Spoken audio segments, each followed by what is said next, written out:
پر مہنگائی پہنچ گئی ہے.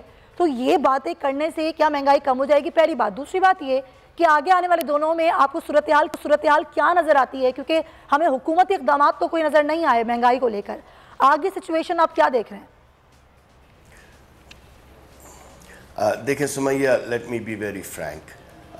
میں نے کئی دفعہ ٹی وی پہ یہ کہا ہے اور اپنے دوستوں کو حکومت میں بھی یہ بتایا ہے کہ خدا کا واسطہ یہ بات سچ ہے کہ باہر مہنگائی ہے، پوری دنیا میں ہے، مگر اس کو کمپیئر پاکستان سے نہ کریں، اس لیے کہ پاکستان میں $3 پر ڈے پہ رہنے والے، اس سے نیچے رہنے والے بہت لوگ ہیں.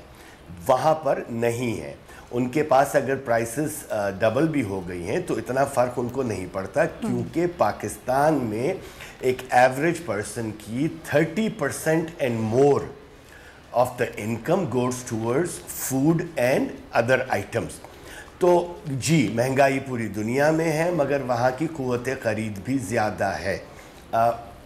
ٹو بی فیئر، میرے خیال میں ہم نے اپنے پیر پہ 70 سال سے کلہاڑا مارا ہوا ہے. ہم نے کبھی انڈیجنس گروتھ کی بات ہی نہیں کی ہے. ہم ہر چیز امپورٹ کرتے رہتے ہیں، کھانے کی چیزیں بھی امپورٹ کرتے ہیں، اور دوسری طرف کہتے ہیں کہ ہم ایگریکلچرل کنٹری ہیں. آئل ہمارا آئل ڈیپینڈنٹ کنٹری ہے. آئل کی پرائسز سے ساری انفلیشن افیکٹ ہوتی ہے. $89 پہ برینڈ چلا گیا ہے، 100% اوپر چلا گیا پچھلے 12-13 مہینے میں. تو یہ مہنگائی ابھی رکتی بھی نہیں لگ رہی مجھے، کہیں پر بھی نہیں رکتی ہوئی لگ رہی دنیا میں یہ.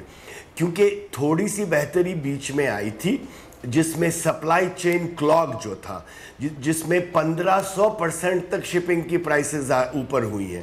تو وہی چیز جو آپ $100 کی لے رہے تھے، $1600 تو اس میں ایڈ ہو گئے. اگر وہ $100 کی شپنگ ہو رہی تھی تو $1600 کی شپنگ ہو گئی. تو ان سب چیزوں کو ذہن میں رکھتے ہوئے سچ بولنا چاہیے. مہنگائی کنٹرول نہیں ہوئی ہے. مزمل میرا دوست ہے، میرا بھائی ہے، مگر مہنگائی کنٹرول نہیں ہوئی ہے. سبسکرائب کریں اور بیل دبائیں تاکہ کوئی خبر رہ نہ جائے.